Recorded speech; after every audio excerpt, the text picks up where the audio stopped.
May 1933. German students burned thousands of books to ceremoniously declare allegiance to the Nazi regime. What at first started as a college student act quickly turned into a nationwide ritual. Many who did not agree or comply were arrested or beaten.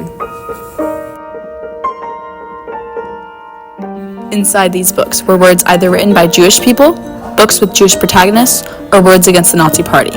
Anything to do with America, Britain, and France was also burnt, to show allegiance to only Germany. All of this knowledge was declared un-German. The Nazis would use this blend of the Jews to get just what they wanted: complete control over people's opinions and history. The book burnings were only the first of the use of Nazi propaganda to destroy or steal artifacts and knowledge. Over 100,000 sculptures, ancient relics, and paintings were taken from Jewish families who were arrested and then killed in concentration camps. The stolen pieces would be sold during the degenerate art auction or added to Hitler's private collection. The auction was economically unsuccessful for the Nazis, but still contributed to the major devastation of museums and culture. Though there were no other auctions, many more things were stolen and/or destroyed. The Germans kept thorough records of what they had taken, and sometimes even who it was taken from. Madonna of Bruges, Lady with an Ermine, and Le Boulevard Montmartre have been found of the stolen paintings. The portrait of a young man, the Amber Room, and Painter on the Road were never found at all. Most of the artwork stolen by the Nazis has been recovered, but it's suspected that 20% of it is still out there. The monuments men were those crucial retrievers of this art.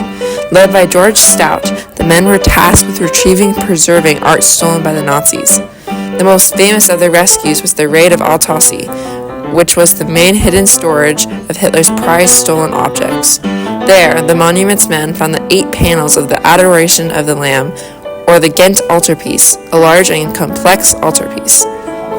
This masterpiece was made by the Van Eyck brothers in 1432 and is one of the most influential paintings ever made. After being found, it was then returned to St. Bava's Cathedral in Belgium. Ancient relics were another currency the Nazis attempted to control. When they took over Greece, they began to excavate, destroy, and raid ceramics, vases, statues, books, and many other historic objects from ancient times. They also stole relics from Italy, the Middle East, and Egypt. This led to the major boom of the antiquity market all over Germany's occupied territories and helped to vastly improve the German economy, all while gaining control over religion, history itself.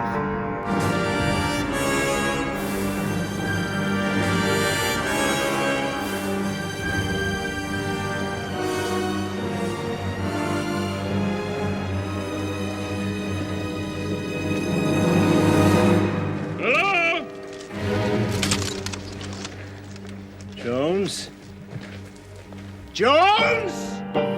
Though the Nazis never found artifacts as powerful as the Ark of the Covenant or the Holy Grail, they did find antiquities that wielded political power, such as Yamashita's gold and the Peking Man fossils. The theft of wealth from opposing countries kept those countries from buying weapons, allies, and transportation. The theft of information set them back in medicine and science. Nazis' use of plunder helped accomplish 2 of their major goals. It brought Germany to a stable economic state while discouraging its enemies and setting them back financially. This was ultimately their savior and their doom, as it allowed them to further invade and take over, but eventually goaded the US into joining and ending the war. The second goal, anti-Semitism, was also accomplished by the act of looting. It occurred majorly against the Jews, stealing and destroying their art, literature, and relics. This encouraged and supported the propaganda against the Jewish race by demeaning them and openly declaring them as less than.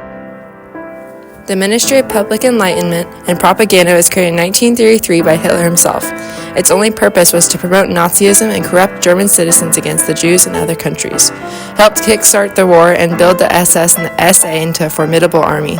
It also reignited the long-lasting persecution of the Jewish race. The Jews were openly portrayed as subhuman in films, newspapers, and in the destruction of their works. They were less than second-class citizens, and when the Nazis officially took over, they began to openly ridicule and beat up Jews in the streets.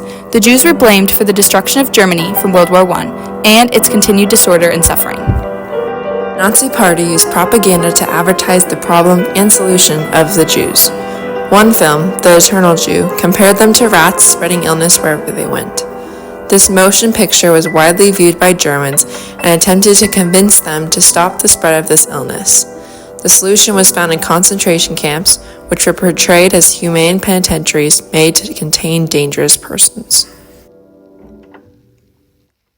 Propaganda allowed the Nazis to do unspeakable things to their enemies under the cover of lies. They announced that the other countries were evil and even banned the passing of news and information from the outside to German citizens.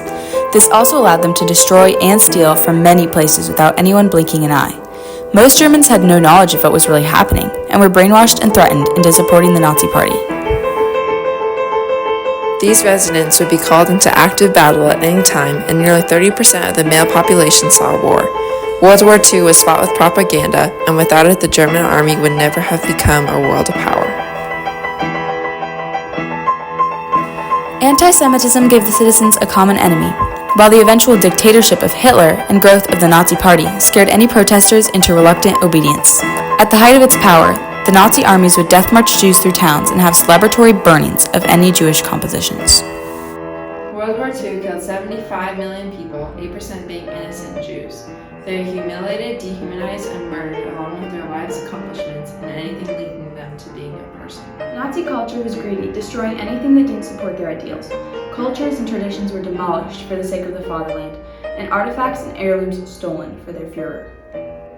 Propaganda was used to steal artifacts and paintings, to dehumanize Jews, build back the German economy, and gain censorship over the people.